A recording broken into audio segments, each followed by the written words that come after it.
Um, the purpose of the webinar is introductory, so it's really to familiarize you with the kit and the curriculum.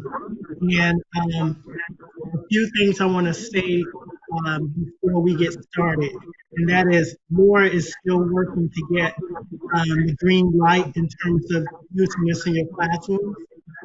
There's three things that have to happen before you can actually use it in the classroom. And that is you have to complete with your coordinator a safety and security protocol, instructional plan, communication protocol, and Laura will let you know. After today, those of you who are interested in getting more hands-on support with this, we will be providing this at the November 25th specialized PD day, where you get much more in-depth training on this with the hands-on information. After the presentation, we're going to open it up for questions that you have, and the webinar will be recorded. So without further ado, I'm going to turn it over to Bill, who's our facilitator for this webinar. Thank you, Darnell, and welcome everyone this afternoon for our series on professional development for y'all for the CPS program, the Communications Pathways program. I understand some of you might be new to it, so I'll just give you an overview of the CPS. Essentially, it's 6 programs that are in connectivity related. Okay, you can see there's the 6 programs there. They're all rich and hands-on. They're 10 hours, approximately 10 hours in duration. They're rich in activities. They're cross-curricular, and they're designed to support, math, science, language arts, and history. Those types of objectives are in these programs, in addition to the theory of connectivity. The 3 on the left, in the left column, represent the copper side of things, from the telegraph all the way through to 2 on the first 3 represent connectivity between the telephone connectivity, telegraph into data cabling, and then how a home connectivity is structured. Students will test this and they'll construct various things to support that. It's rich and hands-on. All the programs are very rich and hands-on. The second group of 3, Expedition Fiber, Spectacular Spectrum, and Light Voyagers, deal with light communications, theory of light. You can see on this one here, we use mirrors and lasers to investigate how light travels through a fiber optic cable. And so, like I was saying, they're 10 hours long, approximately, rich and hands-on assessments. And once your students successfully complete the program, there's a certificate of completion that you're able to fill in and print for them. I'm familiar with a lot of you and where your locations are. I just want to remind you, we'll be up in your area for the professional development series that's happening on the 25th, basically the couple days before Thanksgiving. We'll be up there on that Monday going over these programs as well. And our next in the series is on the 21st of November. And as with all things, we're looking for your support on how's it going when you get into the programs, and how we can define or help you out in any way we can. But it's going to be a big part of that is going to be rely on your input as to how it's going and how the students are get through the program and how they're enjoying it. We know it's not the hands-on. I just had a short conversation with Dawn, and it's of course the reading, and it's relevant and short and 5th grade reading level. So it should be easy, but once again, students and your type of students sometimes find that even a challenge. So we'll have strategies to work through that as well. Okay. Once again, once we get going on this, these series are going to be going on until May. So as you get into the programs, we're going to rely more heavily on your thoughts and how's it going for each of the programs. Once again, these programs are recorded, and they are. I send a link to Laura for the last one. That was Telecom Evolution, and I'll be getting this link out to y'all as well. Okay. And then, of course, your input on what you feel needs to be covered or what the focus should be. And that leads us to Mission Breakout. Mission Breakout is the second in the series, like we said, and it all revolves around communications with data cabling. And you can see we're going to construct a data cable in the course, and we're going to evaluate it. We do have tools. You'll notice that the crimpers there. However, they're all protected and etched, so you can, for accountability for the corrections environment. And then we have cable strippers as well, but that's about the extent of the tools. Mission Breakout, this is an overview of what they're going to be doing. Basically, they're going to be troubleshooting cabling systems, then they're going to build a system, and then they're going to evaluate how well they put the cable together. And then it's rich in a head-to-head competitive gaming environment. And we'll show you that as we put these units head-to-head and students make faults for each other and see if they can correct them. Of course, safety, stress, tool usage, construction techniques. There's the equipment once again. Safety glasses are provided anytime we're working with tools or testers. Of course, we want to have safety glasses on. The student units would look like this. This is what would be in a container, okay? Your container is good for 4 students. So you have 2 students on each one of these devices, and they would share the tools.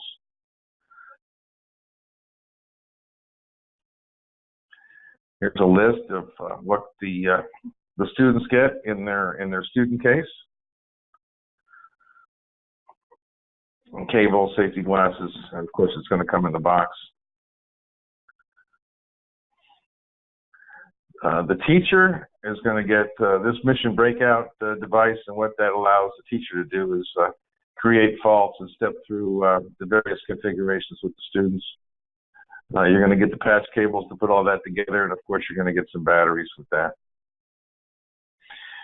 Since we do make cables and we do go through RJ45 plugs, you know, the computer cable plugs, there is consumables are available as they expire, as the students go through them, okay? And that's the part number there, S142. And really that is a minimal expense.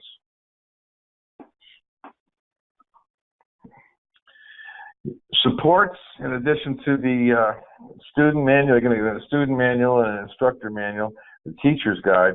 The teacher's guide is going to have all the recommendations for all the activities, particular points of discussion for each of the pages through the manual.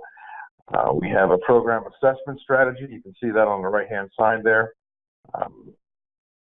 Practical exams and point values. And then certificate completion is at the discretion of the teacher. If you feel the student did well enough to earn one, and you're free to print one out. On the left-hand side, you also get a flash drive, and on the flash drive would be a lot of supporting medias, activities in PDF. So when you recycle the manuals, if you decide to recycle the manuals, you can print the activities on PDF so they don't have to write in the book. And of course, we have the assessments.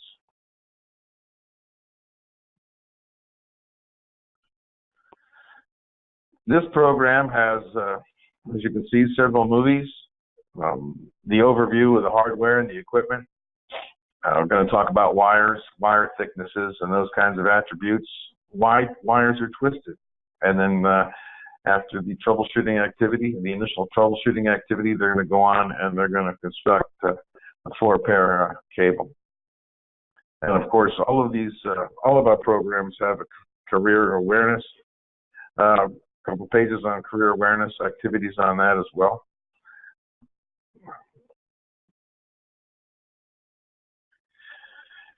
Here's a snapshot of the activities through the book, okay?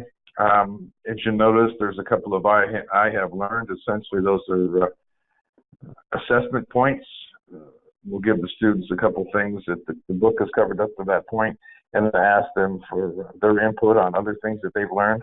A great assessment, as well as a point for discussion for information and concepts up to that point.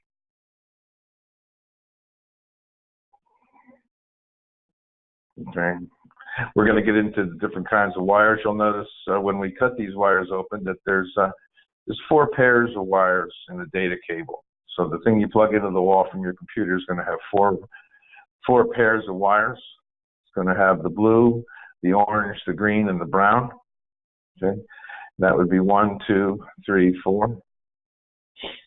All right, you'll notice that each of the individual pairs have different color wires. They're going to have a blue and a white blue, an orange and a white orange, and this differentiates the individual pairs from the tips to the rings for each of those pairs. So each pair has a tip and a ring designated by the color of the wires.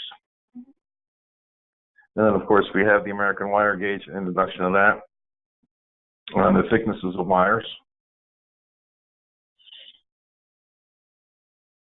Okay. Tips and rings, twisted pairs. You notice here that it's the wire configurations for all these pins. Okay. And once again, you have pair 1, 2, 3, 4. It all comes back from the olden days with the phone set where they had a tip and a ring, and that's where the wires are designated tip and ring for each one of the pairs.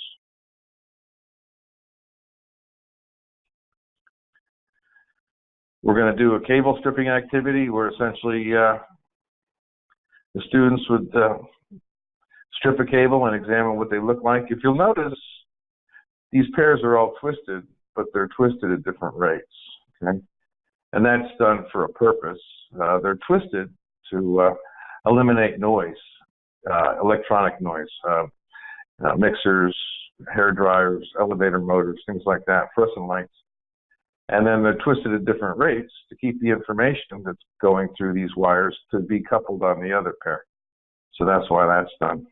Here's the tools. If you all can see what's going on in Sparta, we have Tim's helping us out, and he can show you that the red wire there and how they would strip it. You want to go through that, Tim? You should be seeing both of these videos. I believe you can make them larger or smaller as we go through it. But that tool has settings on it. It's got a little rotary on the side, and it's got an indicator, and we would set that to 5 or 6 because we want to cut the jacket off the cable. We don't want to cut the interior pairs. So to operate it, you would just squeeze the tool together, and then put the cable in there, rotate it around a couple times, and take it off, and that should expose the pair of wires that are inside. And that's important because in a little while we're going to be making a cable with y'all.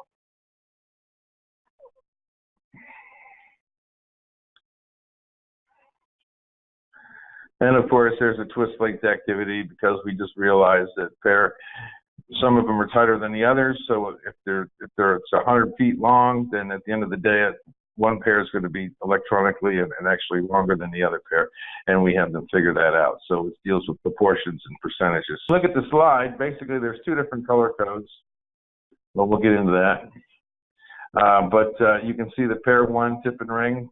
The more white color of each is the tip, and the more solid of the colors would be the ring. You can see that, okay?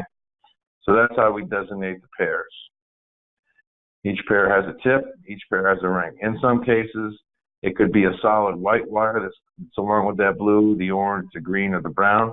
In other cases, it would have an identifier on it to tell you that particular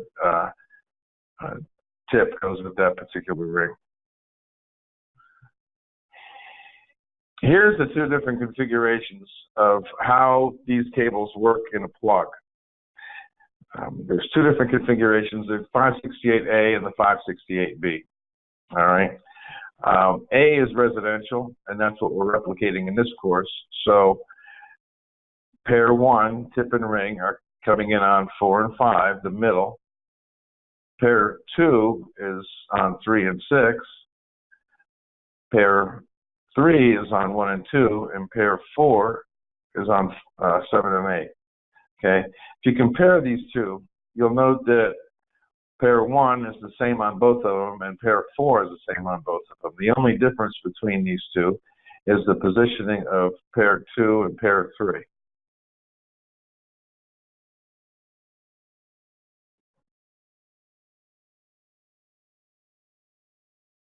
Now, it's important when we line up these cables to put them into this plug that those wires go in that order we just showed you for the 568A. This one, right? So you're going to have the white, green, green, white, orange, blue, and it's going to go in that series on this plug. Okay, so this plug is going to line up the same way. One of the things we discuss in the program is the difference between continuity and configuration. Continuity means that it's getting from one end of the cable to the other. Configuration means it's getting to the correct conductor on that wire. So here's how this would be mechanized. If we had the mission breakout unit, we are able to send signals to a whole bunch, to other student units, a lot of them, up to 12 of them. In this case, we're only going to show you 2. The teacher unit is right here, and the student unit, the way it's configured, okay, its input to this mission breakout device is the outputs to these guys. So by changing configurations, for example, the lights on this device will be either red or green or out of order. If it's correct, they would be green 1, 2, 3, 4. If it's incorrect, it would be a red, and they'd be out of sequence, and those kinds of things. And with that, an instructor is able to demonstrate to the students what the fault would look like. In addition to that, the students are able to reverse whatever was done over here. The students reverse those cables, they can get a correct indicator as well. Here's another picture of the command center. Okay, and that would just take whatever the instructor's doing, whatever the teacher's doing, and take that output and provide it to the students.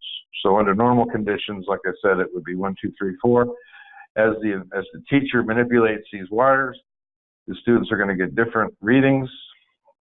They can evaluate what they are, and then fix the problem in the cable. Once again, you would think it would be 1, 2, 3, 4, but it's not. Okay, you're going to have pair 1 in the middle. That's going to be when light 1 comes on. That's going to be these conductors right here. Okay, pair 2 would be these conductors, 3 and 6. 3 would be 1 and 2, and 4 would be 7 and 8. So you can manipulate those any way you desire. Here's a simple problem. In this case, if I reverse this, when it came to 3 would be red because it would tell me that I have a tip and a ring reversal on pair 3. Okay. Over here is what the faults would look like. Okay. And the students would map through that. Here's another one. This is where you can see where the tip of pair 2 is going where pair 3 goes. So these lights would be out of sequence, and if the students reconfigured this repeated this, then they would have 1, 2, 3, 4. So with the transmitter put into, you have the students would be basically a director who would be creating the faults, and then you'd have a troubleshooter on the other side, the other group of 2 students, and they would correct the fault. And you could put these back to back. And really, you could do this for a long time. As long as the students would just keep coming up with faults, and then the other student would fix it. And then, of course, they could switch positions.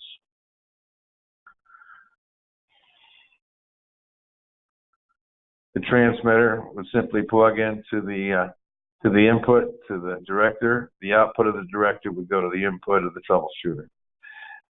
Cable test, basically it has an on-off switch. You would plug it in from the 568A, just like it shows you. Push the button until it goes on to cable test, and then this should sequence 1, 2, 3, 4, indicate your fault, and then this would be transferred over here, and of course the students would evaluate it and they'd be able to fix it.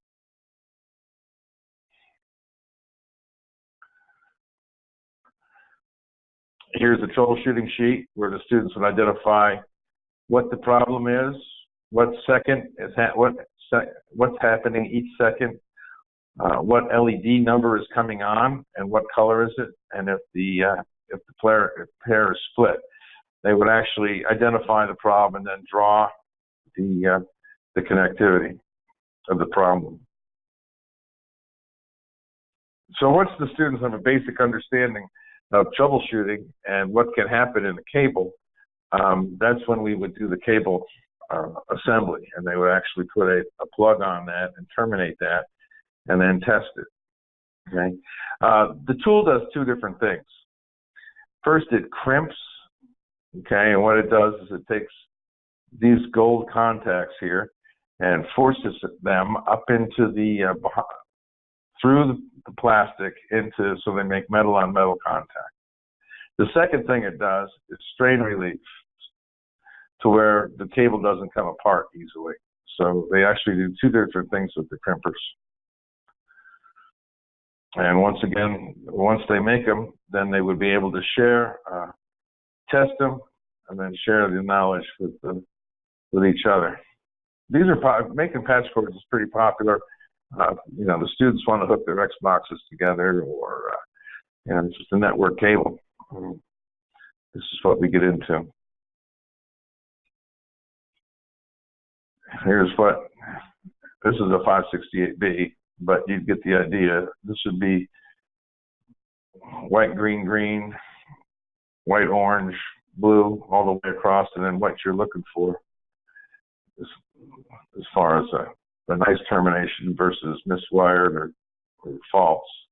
Okay. Of course, anytime you see this icon, there's a supporting movie on how to put these things together.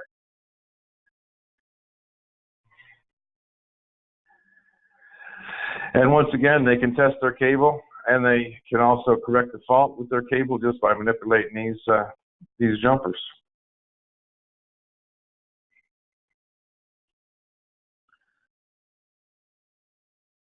Okay, everyone is unmuted if you have any questions.